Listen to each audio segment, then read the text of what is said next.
a pasar aquí en la tierra con nuestro Señor Jesucristo, donde el reino davídico va a ser instituido, el pacto davídico va a ser instituido, y bueno, va a ser un tiempo de 1000 años de completa paz. Y a través de las Escrituras vamos a estar disertando qué nos habla el Señor acerca de estos 1000 años en el cual vamos a reinar con Cristo Jesús en la tierra.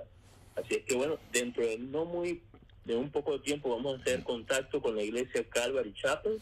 Ahí va a estar el maestro y pastor Camilo Munevar trayéndonos esta enseñanza. Así es que en breves minutos vamos a hacer contacto con la iglesia Calvary Chapel.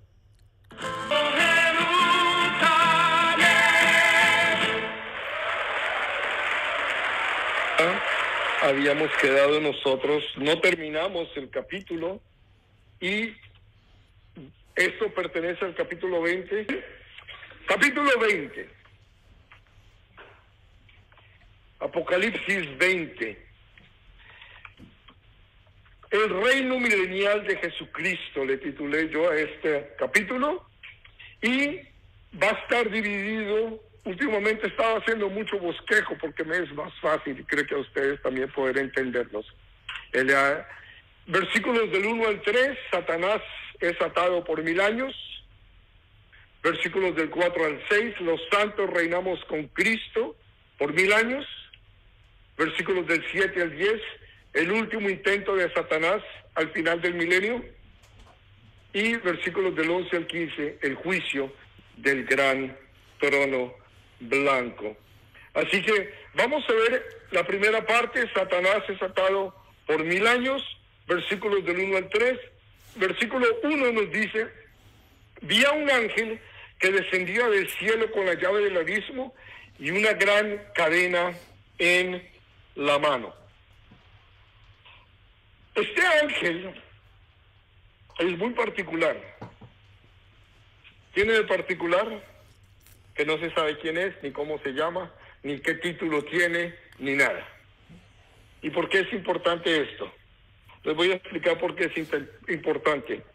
Porque nos dice el texto que tiene la llave del candado, o no sé qué sea, con lo que va a apresar a Satanás, y una cadena en la mano. Y en el versículo 2, me voy a adelantar un poquito para poder entenderlo, aprendió al dragón, la serpiente antigua, que es el diablo Satanás, y lo ató por 1000 años. ¿Por qué? Esto me llamó mucho la atención. Es un ángel cualquiera. Es un ángel realmente insignificante, porque no nos da nombre, no nos da título, no es Miguel, no es Gabriel, no es un querubín, ni un serafín. Un ángel nada más. Con una mano agarra a Satanás y se lo lleva. ¿No les dice eso algo? Que la autoridad de Satanás, que como que, un momentito, lo podemos comparar con cualquier ángel, porque es un ángel. Satanás es un ángel caído. Y este ángel, yo estoy convencido que el Señor a propósito mandó ese ángel para que nosotros entendiéramos. Porque siendo Satanás quien es, estaría pensando: oh, Dios mismo va a venir en persona y me va a agarrar a mí, me va a apresar. O Jesús, o de pronto manda a Miguel. No, a un ángel cualquiera. Miren lo que dice Isaías en el capítulo 14, versículos 16 al 17. Y les presento esto para que entendamos quién es nuestro adversario, mis hermanos. Mire: se inclinarán hacia ti los que te vean. Está hablándole a Satanás, ¿ok? En Isaías 14 dice: te contemplarán diciendo: ¿es este aquel varón que hacía temblar la tierra, que trastornaba los reinos? Se está preguntando: ¿esta cosa? ¿Esto fue lo que puso el mundo como un desierto, que asoló sus ciudades, que a sus presos nunca abrió la cárcel? Ese es nuestro enemigo.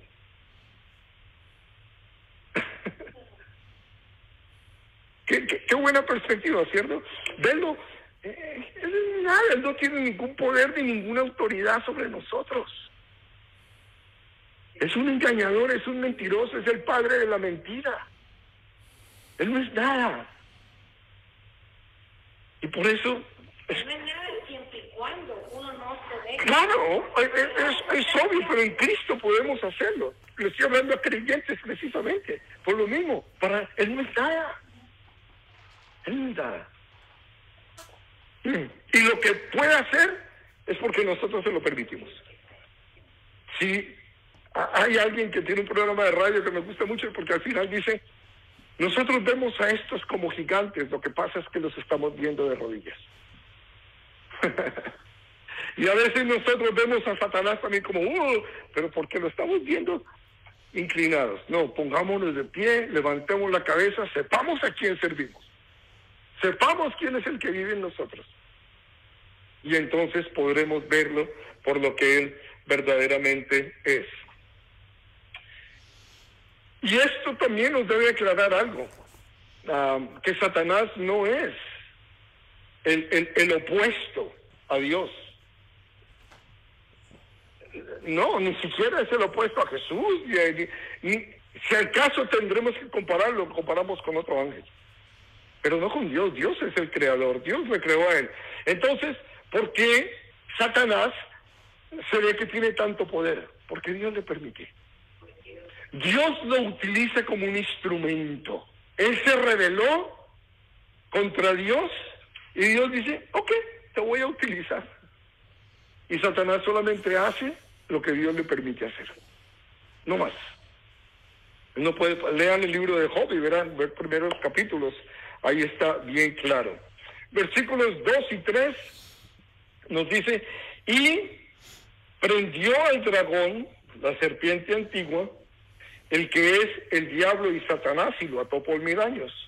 Y lo arrojó al abismo, y lo encerró y puso sus sellos sobre él, para que no engañase más a las naciones, hasta que fuesen cumplidos los 1000 años, y después de esto debe ser desatado por un poco de tiempo.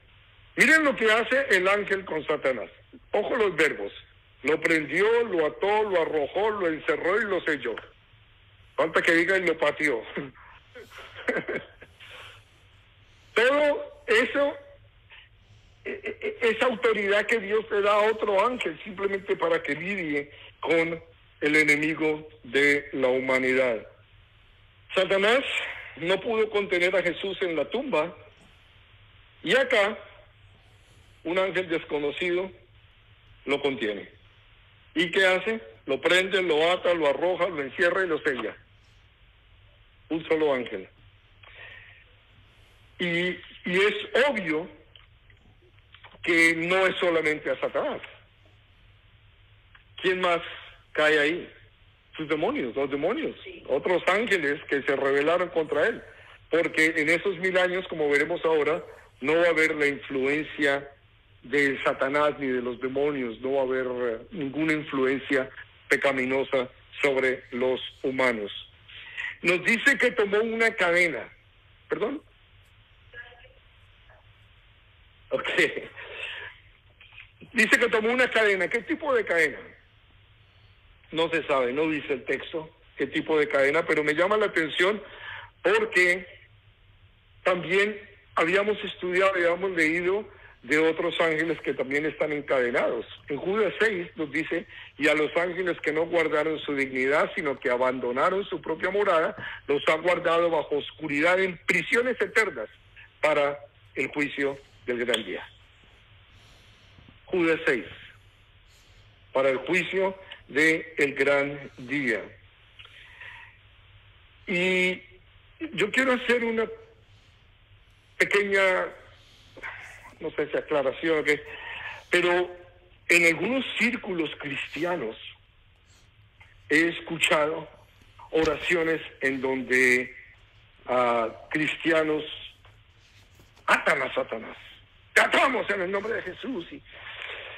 Y la verdad que yo creo que nosotros no tenemos ni el poder ni la autoridad para hacer eso. Ángeles, porque el Señor les dio la autoridad. Porque si nosotros pudiéramos atar a Satanás, estoy seguro que con los tantos billones de cristianos que hay hoy en el mundo, estaría ya amarrado hace 2000 años. ¿Sí? Entonces, ¿qué podemos hacer nosotros contra los ataques del enemigo? Santiago nos lo dice. Nos dice en Santiago 4:7, someteos pues a Dios, resistid al diablo y él huirá de vosotros. Entonces, y obviamente hay muchas otras citas donde nos hablan de que tenemos que caminar en santidad, pero esta especialmente es la clave para nosotros poder resistir los ataques del enemigo. Porque nos odia. Quiere atacarnos, quiere dañar nuestro testimonio. No hay nada más que quisiera él que arruinar nuestro testimonio. Porque sabe que si nosotros dañamos nuestro testimonio y vivimos una vida hipócrita, no vamos a tener autoridad moral, ni vamos a tener la posibilidad de abrir nuestros labios para predicar a Cristo a otros que necesitan. Claro, y eso es lo que más quiere él, atacar esa parte, porque ya con nosotros no puede, nosotros no somos de él. ¿Quién vive en nosotros? El Espíritu Santo de Dios. ¿Podemos ser poseídos por Satanás? No, somos posesión de Dios. ¿Podemos ser perturbados? Sí, se lo permitimos. Sí se lo permitimos. ¿En dónde tenemos nuestra mente, nuestros pensamientos, nuestros ojos, nuestra atención? Eso determina si permitimos que el enemigo nos perturbe o no. Nos habla del abismo. Dice que los arrojó al abismo. Este no es el infierno. Todavía. Noten que en el capítulo anterior, en el versículo 19, el capítulo 19, versículo 20, al final dice, estos dos fueron lanzados vivos dentro de un lago de fuego que arde con azufre. Ese es el infierno. Ese es el infierno, el destino final de todos los incrédulos. Pero acá lo envió fue al abismo. Y en Lucas 8:31, todos conocen este pasaje, en donde Cristo llega a Gadara, al otro lado del mar de Tiberíades, y se encuentra con el gadareno que está endemoniado, y le pregunta, ¿quién eres? ¿Cómo te llamas? Soy Legión. Por favor, no nos mandes al abismo. No nos mandes al abismo, le dice. No, es el lugar en donde están presos los otros también. Es una prisión en donde no pueden estar entre nosotros, pues. El Satanás está en el abismo temporalmente, porque si ya leímos el capítulo sabemos que al final es suelto otra vez. Hay varios lugares. Bueno, no me quiero adelantar, pero voy a hablar de esto, ¿ok? Si al final aún tienen preguntas, entonces me dicen, ¿ok? Pero déjenme, voy a tratar de avanzar lo más rápido que pueda. Dice, para que no engañase, y luego a las naciones, para que no engañase. Satanás es el padre de la mentira, ya hicimos alusión a eso. Juan 8:44 habla de eso. Jesús, hablándole a los fariseos, les dice, vuestro padre, el diablo, él es el príncipe de la mentira, y todo lo que él sale es mentira, todo lo que él habla es mentira, engaño y falsedad. Y ese es el mundo en el que vivimos nosotros hoy, mis hermanos. Es un mundo de mentira, es un mundo de engaño, es un mundo de falsedad. Hoy no podemos confiar en nadie. Es una tristeza, estamos viviendo tiempos muy, muy, muy difíciles. Porque es difícil creer a personas, porque Segunda de Corintios capítulo 1 dice que en Jesús Él es el sí y el amén. Y nosotros, la mayoría de nosotros, somos los que acusaban a Pablo, que era sí y no. Ya que decía que sí, pero que hacía no. Y tristemente, aún dentro de los cristianos, hay muchos que fallamos en eso. Por diferentes razones, no decimos la verdad. No decimos la verdad, y sabemos que cada vez que no decimos la verdad, estamos honrando al padre de la mentira.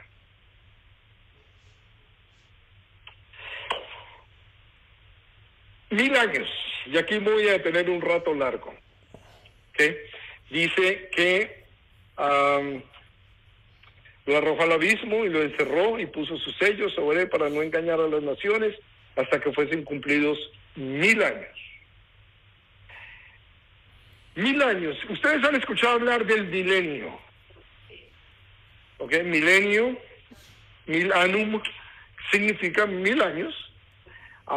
Y la pregunta que siempre, desde el comienzo de la iglesia se ha hecho, ¿son 1000 años literales, 1000, o son simbólicos?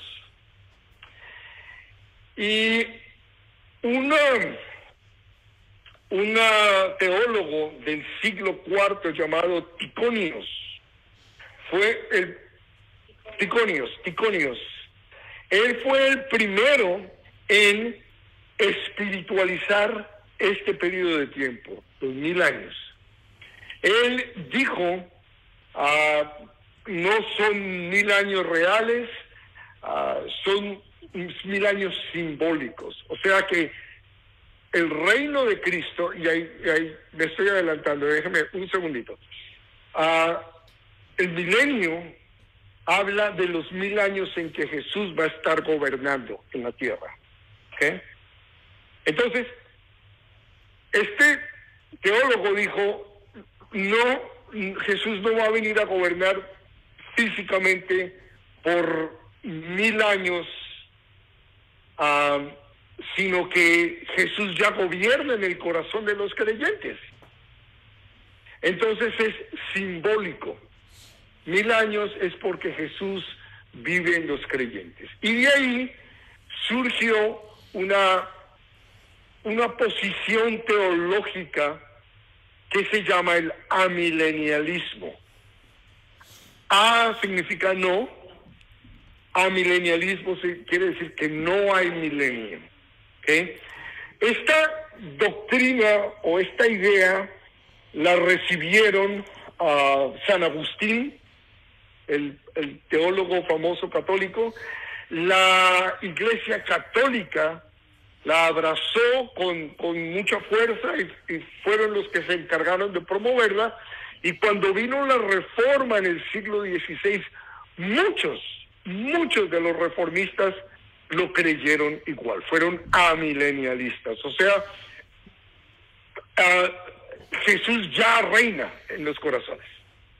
No es un milenio de verdad, Jesús ya reina en nuestros corazones. Obviamente nosotros sabemos que esto no es así. Luego hay otra posición con respecto al milenio, y se le llama el postmilenialismo.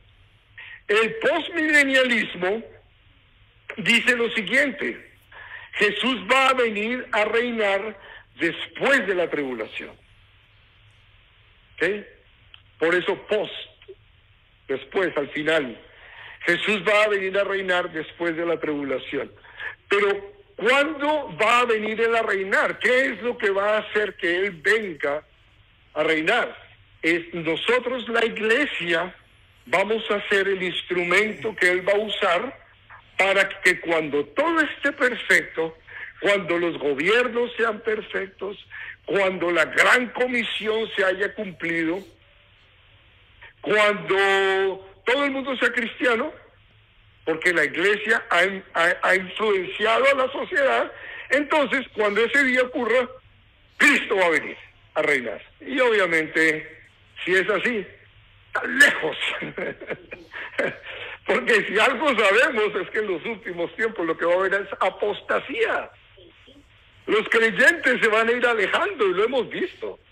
Lo estamos viendo. Los cristianos separándose, apartándose, pastores que uno antes decía, wow, hoy en día están mal.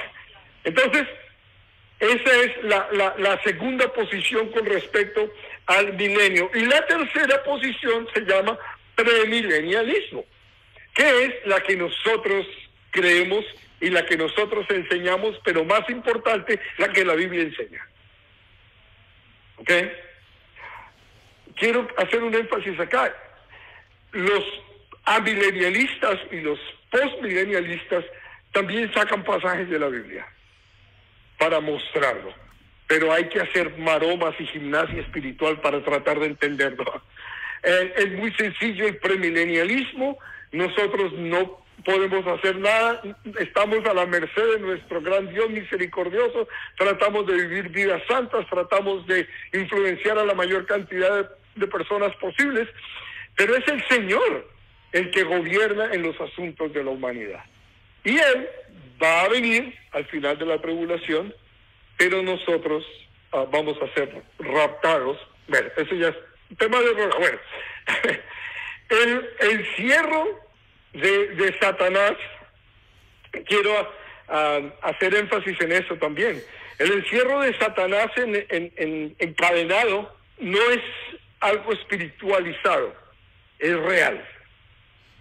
No sé cómo va a pasar, la Escritura no nos dice cómo, pero vimos el texto donde ya hay ángeles caídos, presos, y de esa misma manera va Satanás a estar preso. Y hay otra cosa que obviamente, aquí me voy a dedicar unos minutos también, para entender que el reino de Jesucristo no es espiritual, sino literal. Jesucristo va a reinar por 1000 años literalmente, ¿ok? Y aquí tengo algo para que ustedes se diviertan un rato. El reino milenial y literal de Jesucristo en la tierra. Lo vemos en muchos pasajes en las Escrituras. Es más, escuchen eso, hay más de 400 versículos en el Antiguo Testamento que hablan de esos 1000 años. Les decía la semana pasada, si no estoy mal, o hace 2 semanas, les dije que el periodo de tiempo en el que más se habla en la Biblia es el milenio. Es el periodo del milenio. Entonces, no puede ser espiritualizado, no puede ser alegórico, es algo literal. ¿Por qué no? No entiendo por qué no. ¿Sí? Entonces, ahí tenemos estos, en el Antiguo Testamento, Salmo 72, Isaías 2, versículos del 1 al 4, Isaías 11, versículos del 4 al 9, Jeremías 23, versículos 5 y 6, y obviamente, como les digo, hay muchos más. En el Nuevo Testamento hay pasajes como Lucas 1, 32 y 33, a Lucas 19, del 12 al 27, Mateo 19, de 18, Mateo 25, del 31 al 46, para los que están tomando nota. Quiero hacer una aclaración ahora que estoy grabando y me doy cuenta que cometí un error con el postmilenialismo. El postmilenialismo simplemente quiere decir que Cristo regresa después del milenio. Yo dije que Cristo regresa después de la tribulación. Y eso sí es cierto. Cristo sí regresa después de la tribulación, pero eso no es postmilenialismo. El postmilenialismo dice que Cristo regresa después del milenio. Y el premilenialista es que Cristo regresa antes del milenio para reinar en Jerusalén desde el trono de David. Tomando nota. Y todo esto del milenio genera una cantidad de preguntas y voy a tratar de responderle en el tiempo que tenemos. Voy a tratar de responder la mayor cantidad de preguntas que pueda. Si tienen alguna pregunta, alguna duda, no queda algo claro, al final obviamente podemos cubrir esas dudas que tengan. ¿Quiénes van a vivir en la tierra durante el milenio? Esto lo hemos hablado ya muchas veces, lo hemos tocado, pero valga la pena, lo volvemos a mencionar. Primero, los santos de la tribulación. ¿Quiénes son los santos de la tribulación? las personas que no eran parte de la iglesia, por eso no fueron arrebatados, pues de la verdadera iglesia, perdón, se convirtieron durante la tribulación, pero no le quitaron la cabeza del anticristo, quedaron vivos. Correcto, sí, son personas físicas como nosotros. Vino en la tribulación, la iglesia se fue, quedaron ellos y empezó el caos. Todo lo que hemos estudiado, capítulo 6 al 19 de Apocalipsis, que ya lo terminamos, todo eso que vimos ahí es el tiempo de la tribulación. Y las personas que van a sobrevivir al final de los 7 años van a entrar, los creyentes van a entrar a el milenio. Hay otro grupo de personas que también va a entrar, que los vemos en Mateo 25, versículos 31 al 46, y son cuando el Señor hace el juicio a las naciones, en donde dice que estuve con hambre y me diste de comer, tuve sed y me diste de beber, estuve enfermo y me visitaste, estuve en la cárcel, etcétera. Y le dicen, pero Señor, ¿cuándo? Y dice, Señor, lo que hiciste por uno de estos, mis hermanos, refiriéndose al pueblo judío. Ese es el juicio de las naciones, ¿ok? Y esas naciones, no sé exactamente en qué manera, quién, cómo, pero esas naciones como tal van a entrar al milenio también. ¿Ok? Mateo 25, les dije la cita del 31 al 46. Ese juicio de las naciones es un juicio de merecimiento, por haber sido, durante la época de la tribulación, por haber estado al lado de Israel, haber ayudado a Israel. ¿Ok? Entonces, el Señor los recompensa con la entrada al milenio. Bueno, ¿qué va a pasar durante el milenio? Durante el milenio, primero, bueno, no hay ningún orden específico. Israel será el centro del mundo y Jerusalén su capital. Ese pedacito de tierra tan pequeñito va a ser el centro de la tierra. Jerusalén va a ser su capital y el lugar más santo y el más importante, el monte Sión, donde está el templo, y desde ahí va a estar el trono de David, ocupado por el hijo de David, por Jesucristo. Y ahí están las citas bíblicas: Isaías 2, del 1 al 3, Ezequiel 17, 22 al 24. ¿Qué más va a pasar durante el milenio? El mundo estará perfectamente administrado. ¿Quién va a estar administrando el mundo? Jesucristo mismo, con vara de hierro, sí señora. Con vara de hierro, ¿qué quiere decir esto? Entonces uno dice, ¿cómo así va a golpear a la gente? No, quiere decir no va a tolerar pecado. ¿Okay? Y para eso vamos a estar nosotros, que es lo que sigue. Nosotros, los santos, todos los santos, vamos a estar gobernando con Él, y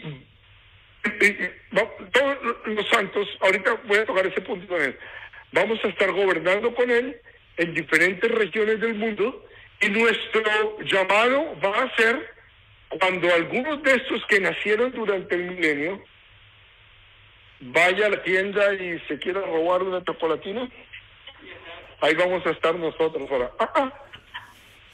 Nosotros vamos a estar enforzando la ley. Va a ser un mundo prácticamente perfecto. ¿Ok? En ese sentido de la palabra.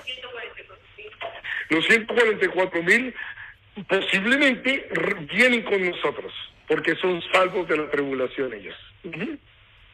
¿Okay? Vamos a tener cuerpo glorificado. Vamos a tener cuerpo glorificado, sí. Y va a haber dos tipos de santos en el milenio. Vamos a estar los santos del Antiguo Testamento, del Nuevo Testamento y del milenio, el grupo de santos, y va a haber los santos del milenio. sea que conoceremos a Abraham. Conoceremos a Abraham, a Moisés. Y la semana pasada les dije qué hay que hacer para identificar a Adán y Eva. ¿Se acuerdan? Sí, porque no Los que no tienen ombligo son Adán y Eva. bueno, se supone, bueno, como ve que bueno. Entonces, el mundo estará perfectamente administrado porque Jesucristo es el que lo va a estar administrando. Habrá paz en la tierra entre los hombres y los animales. No, los animales ya no se matarán entre ellos. Isaías 11, versículos 6 al 9. Isaías 54, versículos 13 y 14. En estos vemos que el león y el becerrito y la oveja van a estar juntos. Entre los animales ya no se atacarán. El ser humano tampoco va a ser atacado por los animales y no va a haber guerra entre humanos. Entonces no va a haber guerra entre animales y no va a haber guerra entre humanos. ¿Perdón? Si gente se puede enfermar y puede morir.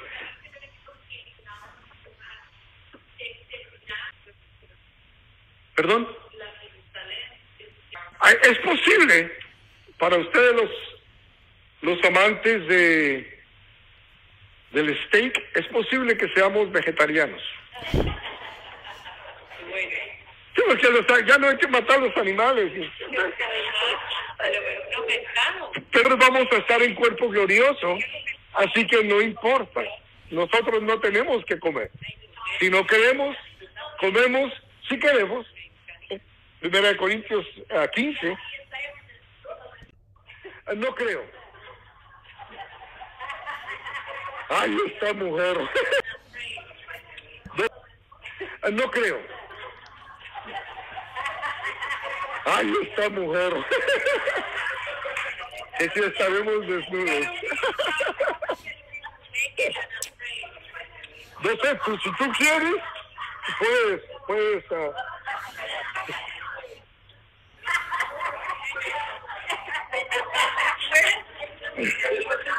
Bueno, el trono de David será reinstaurado y prominente en Jerusalén. Ustedes saben que el Señor a David le prometió que su descendencia estaría sentada en Jerusalén. Desafortunadamente hubo un descendiente de David que recibió una maldición, Ocosías, y el Señor le dijo a este hombre: ninguno de tus descendientes se sentará en el trono de David. Y eso lo vemos en Mateo 1, en la genealogía de Jesús. Pero con lo que no contábamos era con la genealogía que nos da Lucas, en Lucas 3. Y ahí no hay maldición. Y la genealogía de Lucas es la genealogía de María, la verdadera, la madre de Jesús. Y la genealogía de Mateo es la genealogía de José, el padre putativo de Jesús. Bueno, pero esto es tema para otro día. Mateo 1. Ni sé por qué me metí ahí. Bueno, el trono de David será restaurado y será prominente en Jerusalén. Isaías 55, versículos 3 al 5. Jeremías 30, versículos 4 al 11. Oseas 3, capítulo 5. Ezequiel 34, versículo 23 al 31. Y Ezequiel 37, 21 al 28. La razón por la que los leo es porque hay personas que no están viendo las diapositivas. ¿Qué más tenemos durante el milenio? Será un tiempo de pureza y devoción a Dios. Será un tiempo donde los habitantes de la tierra van a vivir en pureza, y cuando se extravíen, ahí vamos a estar nosotros, los cristianos, que conocemos muy bien el bien y el mal. Vamos a estar ahí para corregir. Espérate, verás que sí. Zacarías 13, versículos del 1 al 9. ¿Qué más tenemos durante el milenio? El templo será reconstruido en memoria del sacrificio de Jesús. Y habrá sacrificios a propósito. Ezequiel 20, versículos del 39 al 44, Ezequiel 37, 26 al 28, y Ezequiel capítulos 40 al capítulo 48, por si quieren leerlo. Son 9 capítulos. Los sacrificios que hacían antes eran mirando para adelante, estos van a ser mirando para atrás. Como recordatorio.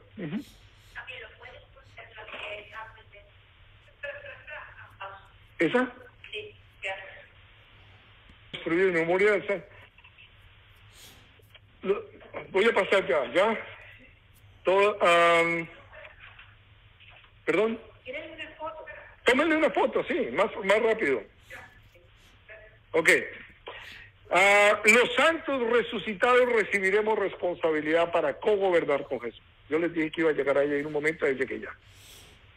Vamos a estar cogobernando con el Señor. Lucas 19, versículos del 11 al 27, Primera de Corintios 6, versículos 2 y 3, Apocalipsis 2, versículos 26 y 28, Apocalipsis 3, versículo 12 y versículo 22, Apocalipsis 20, versículos del 4 al 6. Y eso se los puedo leer de una vez. Bueno, no, ahora vamos a llegar allá. Ahí vamos a estar. Bueno, ¿por qué es importante el milenio? ¿Por qué es importante el milenio?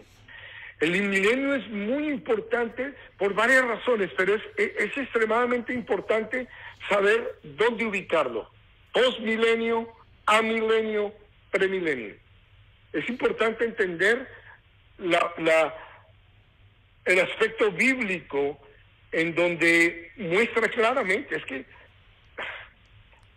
no verlos, no sé por qué no lo podemos ver, pero el aspecto bíblico en donde nos dice que que Cristo viene a gobernar antes del milenio, y Él va a gobernar físicamente, personalmente, durante el milenio. Entonces, ¿por qué es importante? Primero, porque demuestra la victoria de Jesús sobre sus adversarios. Y nos muestra que Él es digno. Y que el mismo que pudo quitarle los sellos al rollo del capítulo 5 es digno. Y ese es Jesús. Entonces, Él es digno para tomar posesión de lo que es suyo. Es su creación, Él lo hizo. Todo fue hecho por Él y para Él. Entonces, esta es una de las razones importantes del milenio. Segundo, nos demuestra la perversidad del hombre. Demuestra que el hombre es perverso, el ser humano. La mujer está se reían. No, el hombre me refiero al ser humano. Nosotros no tenemos remedio, mis hermanos. Solo la gracia de Dios. Nada más que la gracia de Dios. Porque cuando nosotros recibimos la gracia de Dios, Él no solamente nos perdona,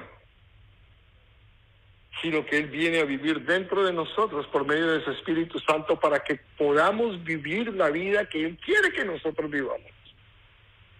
Porque si nos perdona y nos quedamos, de nada sirve, porque vamos a seguir alimentando la carne, vamos a seguir en este deseo de satisfacer al mundo y las cosas del mundo.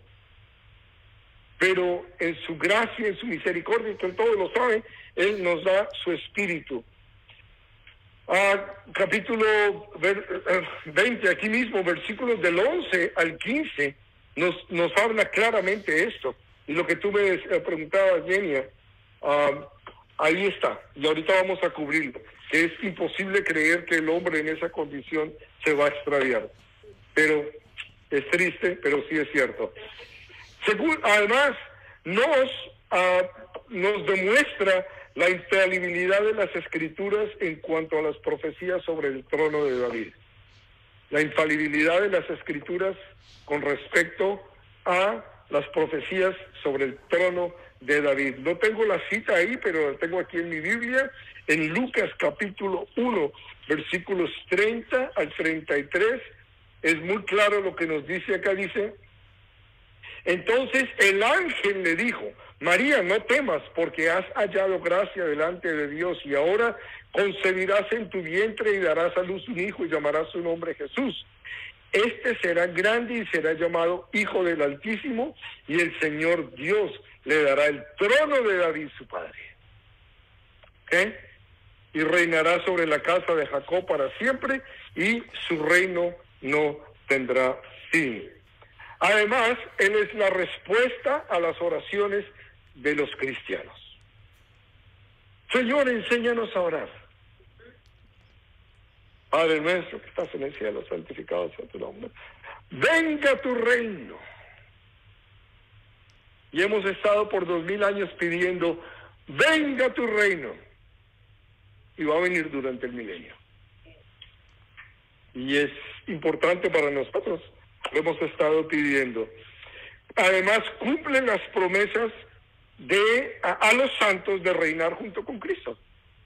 Porque la Escritura nos dice desde el Antiguo Testamento que nosotros vamos a estar co-gobernando con Cristo. Y entonces es durante ese tiempo del milenio en donde vamos a tener esa posibilidad de hacerlo. Además, es importante porque trae la completa redención de la naturaleza. Y voy a ir a Romanos capítulo 8. Disculpen que no les di estas citas, como normalmente los tengo mal acostumbrados, pero se las voy a leer.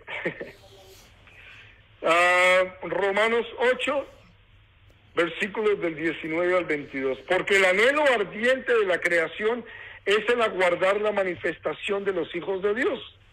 Porque la creación fue sujetada a vanidad, no por su propia voluntad, sino por causa del que la sujetó en esperanza. Porque también la creación misma será libertada de la esclavitud de corrupción a la libertad gloriosa de los hijos de Dios. Porque sabemos que toda la creación gime a una, y a una está con dolores de parto hasta ahora. Y no solamente ella, sino nosotros también, etcétera. Entonces, durante ese tiempo, la creación va a ser redimida también. Por eso mencionábamos que el león va a andar con el cordero y el niño va a jugar con la serpiente y no va a pasar absolutamente nada, porque la creación también va a ser redimida. ¿Okay?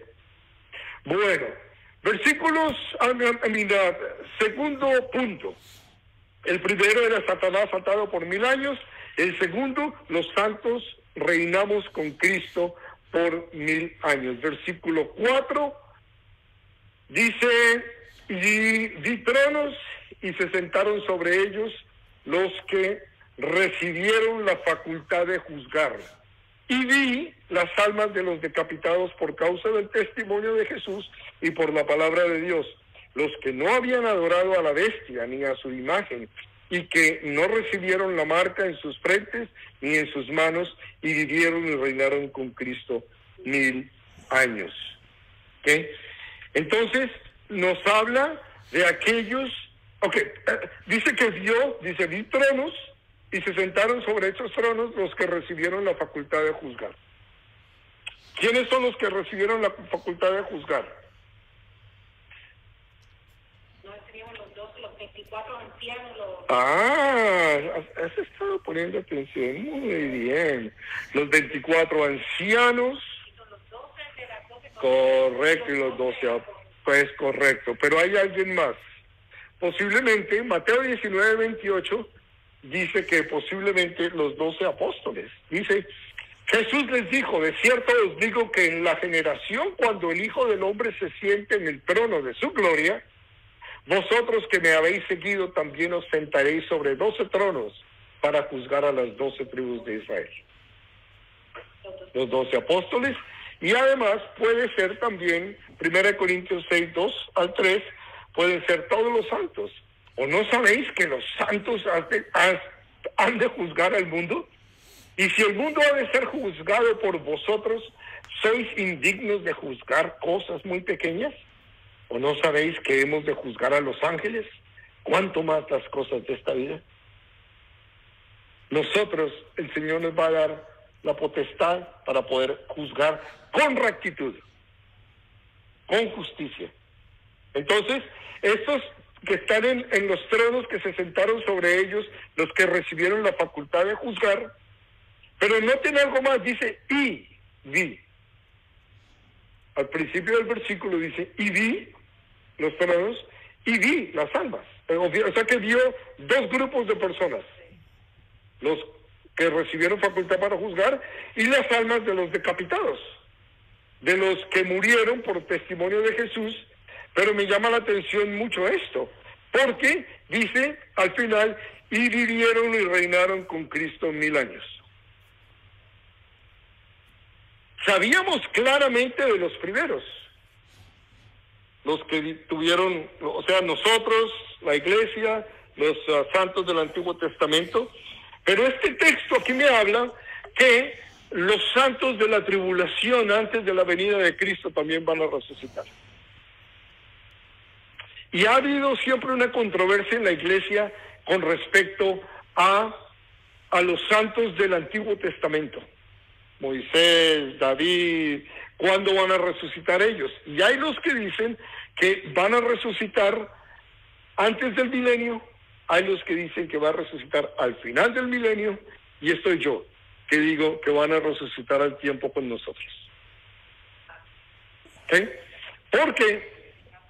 Porque Pablo nos dice que los muertos en Cristo resucitarán primero.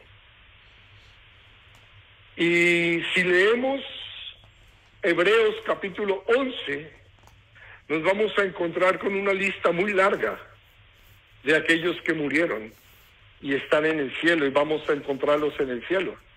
Abraham, David, Rahab la prostituta, todos estos que menciona Hebreos 11. ¿Y por qué van a estar ellos en el cielo si ellos ni siquiera conocieron a Jesús? Ni sabían de Jesús, pero van a estar en el cielo. Porque ellos murieron con la esperanza de un Mesías, de un Cristos. En griego, Cristos es Mesías. Entonces ellos murieron esperando al Mesías. No sabían que se llamaba Jesús, dice, pero murieron en esa esperanza. Entonces ellos también son muertos en Cristo. Y por eso yo estoy convencido que van a resucitar al tiempo con nosotros. Ustedes tienen derecho a estar equivocados, no hay ningún problema. Les respeto sus derechos. Bueno, ¿dónde iba? Allí. Entonces, son dos grupos de personas. Versículos 5 y 6 nos dice, pero los otros muertos no volvieron a vivir hasta que se cumplieron 1000 años. Esta es la primera resurrección. Bienaventurado y santo el que tiene parte en la primera resurrección. La segunda muerte no tiene potestad sobre estos, sino que serán sacerdotes de Dios y de Cristo, y reinarán con él por 1000 años. Entonces, tenemos acá los otros muertos. Antes de los otros muertos, déjenme mencionar algo que me llama la atención. La primera resurrección. No sé si alguno de ustedes dijo, ¿qué es esto de la primera resurrección? Pero los otros muertos no volvieron a vivir hasta que se cumplieron 1000 años. Esa es la primera resurrección. Entonces, habla de dos. Habla de, en el versículo anterior, los que morimos antes y resucitamos, los santos durante la tribulación que resucitan también, y vamos a vivir por 1000 años con el Señor. Pero los otros muertos, ¿a quiénes se refiere? ¿Cuáles son los otros muertos? Los incrédulos, los no creyentes, porque mencionó los santos de todas las épocas. Los otros muertos son los que no son tan santos, son los incrédulos. Entonces, los muertos no volvieron a vivir hasta que se cumplieron los 1000 años. Quiere decir esto que al final de los 1000 años, los muertos incrédulos van a resucitar. Van a resucitar. Daniel 12:2 nos habla de dos resurrecciones, unos para vida eterna y otros para vergüenza y confusión perpetua. ¿Ok? Y ahora les voy a dar otra cita.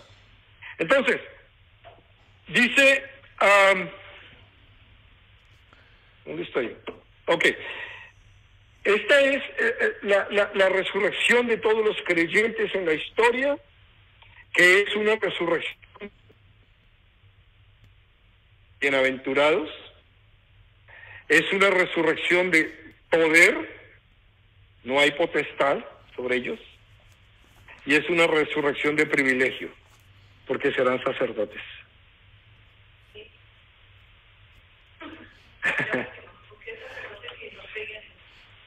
Está hablando de los creyentes.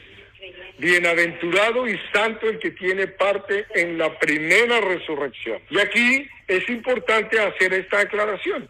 Ahora sí les iba a hablar de la primera resurrección. La primera resurrección no es un evento. La primera resurrección no es un evento. Porque es fácil decir uno, la primera resurrección es cuando el arrebatamiento, los muertos en Cristo resucitarán. Esa es la primera resurrección. Es parte de la primera resurrección. Es parte de la primera resurrección.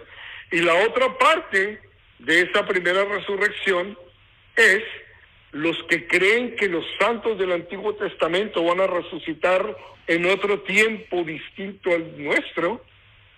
Esa es parte de la primera resurrección también, bien sea que resuciten con los cristianos o al final del al final de la tribulación o al final del milenio, lo que sea. Ellos son parte de la primera resurrección, y los santos de la tribulación que ya vimos resucitan también antes del milenio. Ellos son parte de la primera resurrección. Entonces, la primera resurrección es todos los que hemos creído en el Señor antes del milenio. ¿Ok? Esa es la primera resurrección.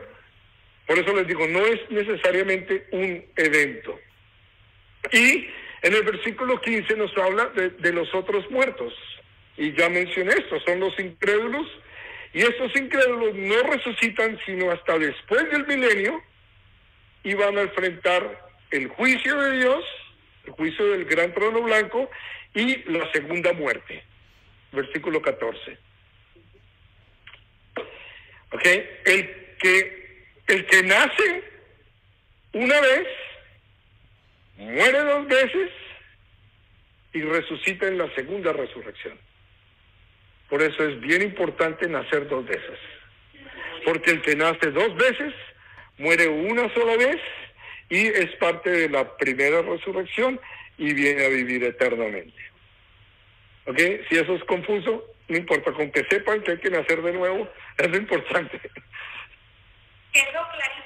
Clarito, ¿cierto? Versículos, ahora el tercer punto, versículos del 7 al 10, el último intento de Satanás al final del milenio es arrasar con todo y acabar con todo, pero vamos a ver que no puede. Cuando los 1000 años se cumplen, versículo 7, Satanás será suelto de su prisión y saldrá a engañar a las naciones que están en los 4 ángulos de la tierra, a Gog y a Magog, a fin de reunirlos para la batalla, el número de los cuales es como la arena del mar.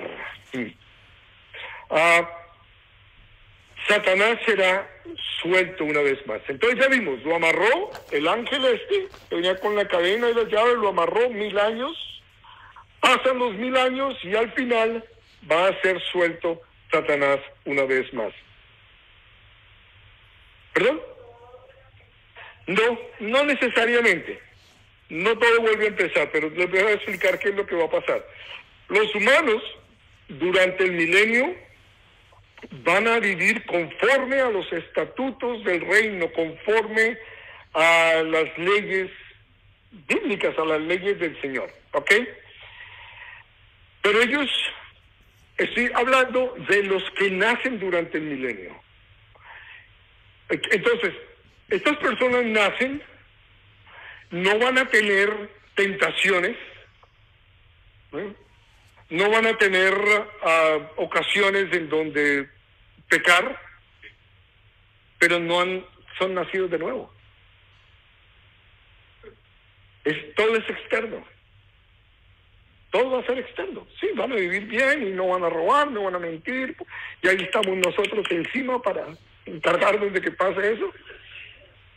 Pero no va a haber una conversión. Y ellos van a tener un gran problema. Porque a nosotros el pecado nos avergonzó y nos hizo venir a Cristo. A ellos, al no haber pecado como nosotros pecamos, no va a haber esa convicción de la vergüenza. Va a estar el Espíritu Santo trayéndolos a convicción. Va a tener conciencia como tenemos nosotros. Pero todo va a ser exterior para cumplir, para vivir rectamente en ese paraíso, en ese mundo perfecto que va a existir. Pero lejos de ellos va a haber una vida nueva. Ellos necesitan nacer de nuevo también si quieren vivir para toda la eternidad con el Señor. Entonces, ¿qué es lo que pasa?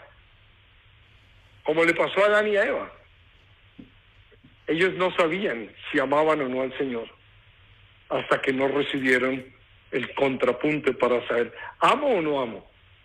¿Obedezco o no obedezco? Hasta el momento no he obedecido porque no hay consecuencias. Pero en el momento en que Satanás se presenta, él vuelve a hacer con ellos lo que ha hecho con nosotros y lo que ha hecho con la humanidad desde siempre. Y ellos, como no han sido, sus almas, su espíritu, no han nacido de nuevo, entonces se van a dejar guiarse. No tienen cuerpos glorificados, son seres humanos como nosotros hoy. Los únicos que vamos a tener cuerpos glorificados somos los santos que hemos venido con el Señor.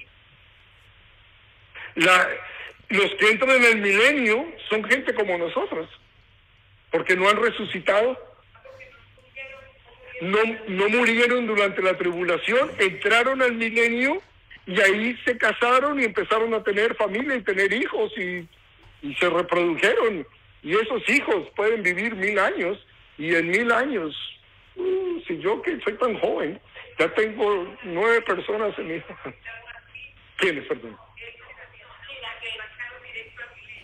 Correcto, es correcto. O que son, como les dije, yo no tengo muy claro esta parte de cómo es, porque la Escritura no lo dice, pero sí dice que en el juicio de las naciones, el premio que se le van a dar a esas naciones que escribieron es que entren al milenio. Es posible que no, pues es posible que sí, es posible que no, pero nosotros vamos a estar co-gobernando con el Señor, sí. Van a vivir vidas normales, pero Jesús va a estar gobernando desde Jerusalén. Y obviamente me imagino que, digamos, Estados Unidos va a tener un líder, un presidente, a lo mejor es alguno de ustedes, David, si te apuntas. Y va a haber gente que va a estar gobernando, pero bajo la autoridad de Jesucristo. ¿Sí? Es un poquito, es raro tratar de entender todo este concepto, porque no estamos acostumbrados, no lo conocemos. Pero es lo que la Escritura nos dice. Bueno, entonces Satanás va a ser suelto y esto es bastante significativo porque desde siempre el humano ha dicho que el humano es bueno, pero la sociedad lo corrompe. ¿Han escuchado eso, cierto? Es bueno, pero la sociedad me corrompe. Vamos a ver si es cierto. Una sociedad perfecta de 1000 años. Y no es sino que salga el enemigo y ya vieron cuántos se van a ir detrás de él. A engañar a las naciones que están en los 4 ángulos de la tierra, Gog y Magog, a fin de reunirlos, el número de los cuales es como la arena del mar.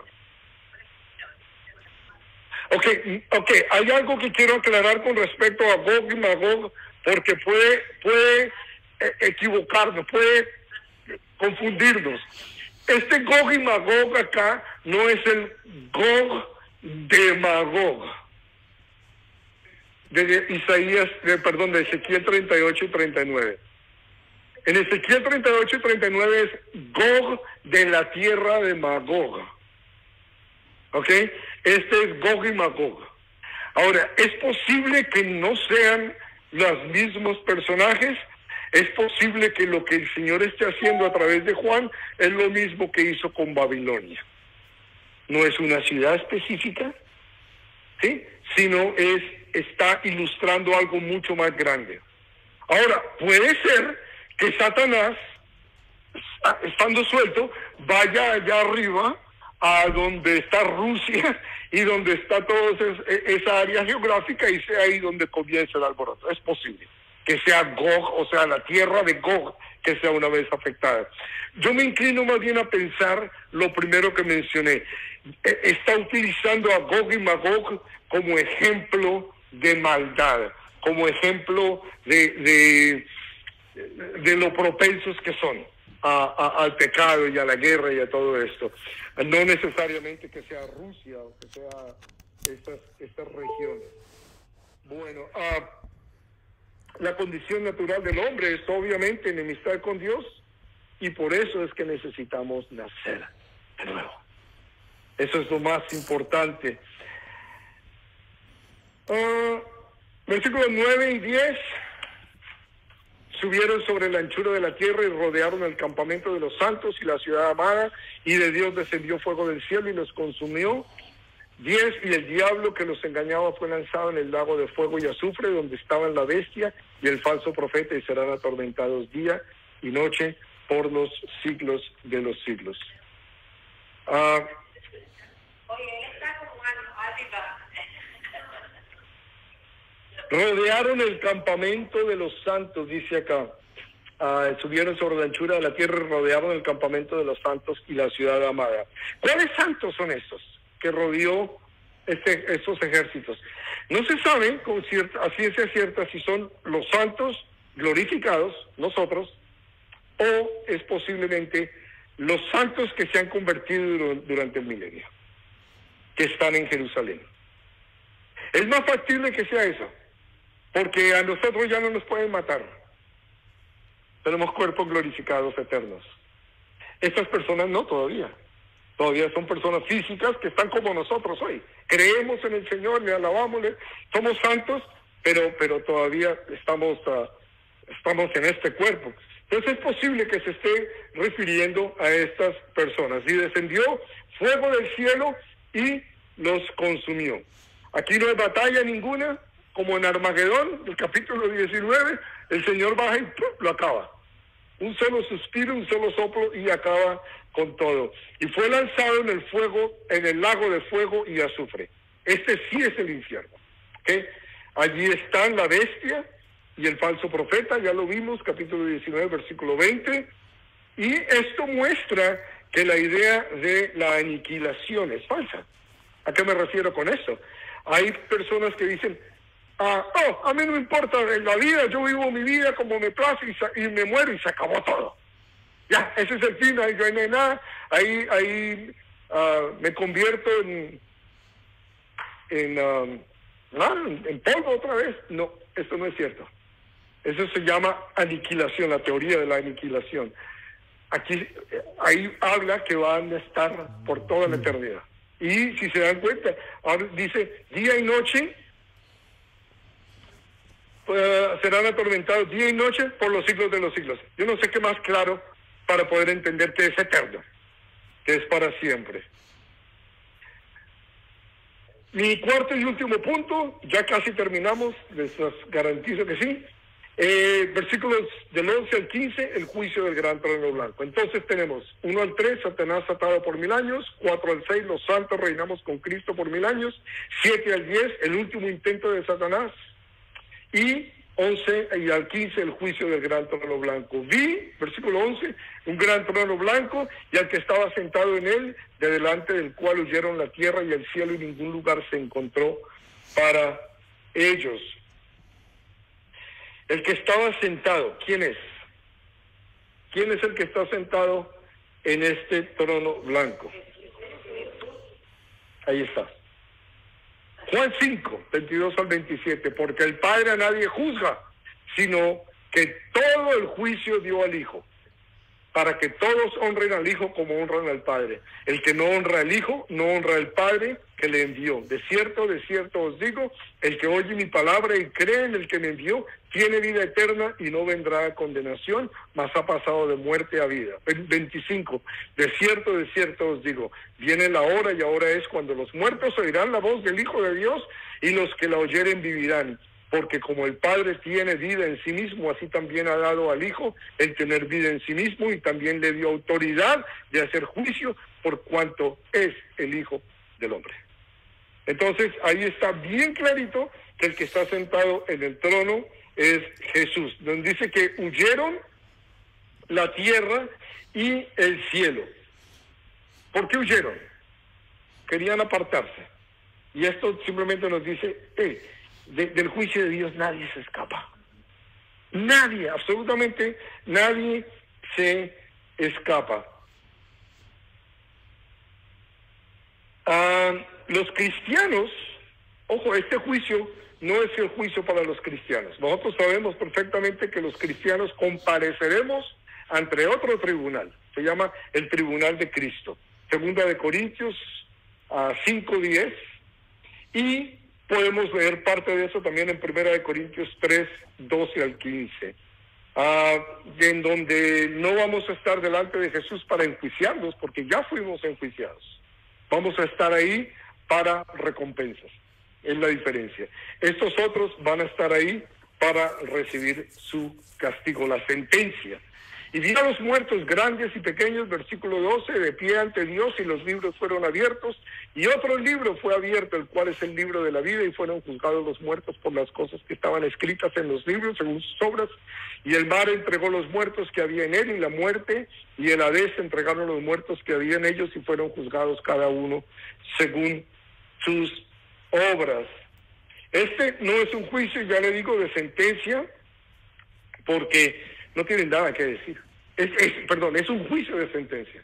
No es un juicio regular de que defiéndete, muestra la evidencia. No hay. La evidencia está clara. Ese es un juicio de sentencia. Punto. Ya están claramente culpables. Nos habla en el versículo 12 de los libros, y los libros fueron abiertos y otro libro fue abierto. 4 veces menciona libros. Libros. ¿Cuáles libros está hablando? Primero, el libro de la vida. El libro de la vida. ¿Cuál es el libro de la vida? El libro de los creyentes. Cuando nacemos de nuevo, parece ser que nuestro nombre inmediatamente queda puesto ahí.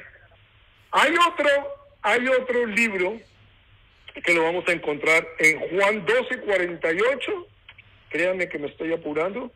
Juan 12:48 dice lo siguiente. Dice, el que me rechaza y no recibe mis palabras, tiene quien le juzgue. La palabra que hablo, ella les juzgará en el día postrero. La palabra de Dios. Ese es el otro libro. La palabra, los que escucharon la palabra de Dios y no hicieron caso omiso, ese libro los va a estar juzgando. El libro de las obras. ¿Saben por qué habla del libro de las obras? Para silenciar al mundo. ¿Por qué? Déjenme les explico por qué. Estoy seguro que a todos ustedes les ha pasado. O les han dicho o ustedes dijeron. Sí, pero yo también hago cosas buenas. Sí, y creemos que Dios pone en una balanza las buenas y las malas. Entonces el Señor va a silenciarnos a todos y dice, ok, a ver, aquí tengo el libro, tus obras. La balanza se va a ir para las obras malas más que para las obras buenas. Entonces, ¿quieres que te juzgue por tus obras? Ok, saquemos el libro de obras y vamos a ver. Y saben, y el último libro que creo que el Señor nos va a utilizar es la ley. Pablo habla, los que viven por la ley serán juzgados por la ley. A los judíos, por ejemplo, los adventistas del séptimo día, hay una cantidad de movimientos donde, la ley. La ley condena, la ley juzga. La ley lo que hace es eso. La función de la ley es mostrarnos qué tan pecadores somos. Entonces, ¿quieres ser juzgado por la ley? Ok, primero, amarás a Dios sobre todas las cosas. Segundo, no, ya fallé. En el primero caemos. ¿Quieres ser juzgado por la ley? El mar entregó y la muerte y el Hades. ¿A dónde van los muertos incrédulos? En la Biblia nos enseña 3 lugares. El primero es el Seol. ¿Han escuchado del Seol? En el Antiguo Testamento habla del Seol porque es una palabra hebrea que significa el lugar de los muertos. Así es como decir la tumba, el cementerio, el lugar de los muertos. En el Nuevo Testamento, en el griego, hay el comparativo al Seol, que es el Hades. El Hades, el que vimos ahora aquí en el texto. Y ese Hades también es el lugar de los muertos. Y hay otro que se llama el Gehenna. En hebreo es el Valle de Hinón. En el tiempos de Jesús, fuera de Jerusalén, Jesús habla mucho de esto, que en el Gehenna o en donde hay fuego que no para de arder y esto. Había un vaso, desde los tiempos de los reyes y antes, afuera de Jerusalén, había el basurero. Pero antes de ser basurero, ahí era donde llevaban a sacrificar a Moloch los bebés, los niños, y donde hacían ritos y hacían todas estas cosas que eran abominaciones delante de Dios. Y con los años, esto se convirtió en un basurero público. En la época de Jesús era el basurero de Jerusalén, y el fuego nunca se apagaba.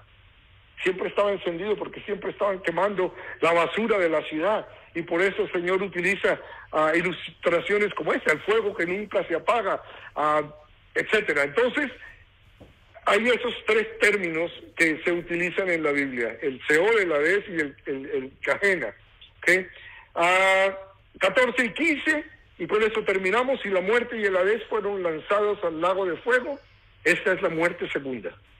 Y el que no se halló inscrito en el libro de la vida fue lanzado al lago de fuego. El lago de fuego es el infierno. Por favor, asegúrate que tu nombre está inscrito en el libro de la vida. Al lago de fuego tú no quieres ir, ni siquiera visitar. Asegúrate que tu nombre está inscrito en el libro de la vida. Y para eso necesitas reconocer que eres pecador, pecadora, y que Cristo vino a tomar el lugar tuyo para que la ira de Dios recayera sobre él y no sobre ti. Y en vez de la ira de Dios, Él te da su Espíritu Santo para que puedas vivir la vida que Él quiere que vivas. Padre, te damos gracias, Señor. Una vez más, glorificamos tu nombre, te damos gracias por tu palabra. Discúlpanos por muchas veces porque nos permites escudriñarla, porque tenemos la libertad, Señor, de poder reunirnos en un lugar como este, con aire acondicionado, con luces, con todas las comodidades, a escuchar tu palabra. Señor, que nada de esto que hemos hablado hoy pase en vano, sino que permite que tu palabra, Señor, pueda venir y continuar transformando nuestros corazones y nuestras vidas. Lo pedimos en el nombre de tu Hijo Jesucristo. Amén. Amén. Amén.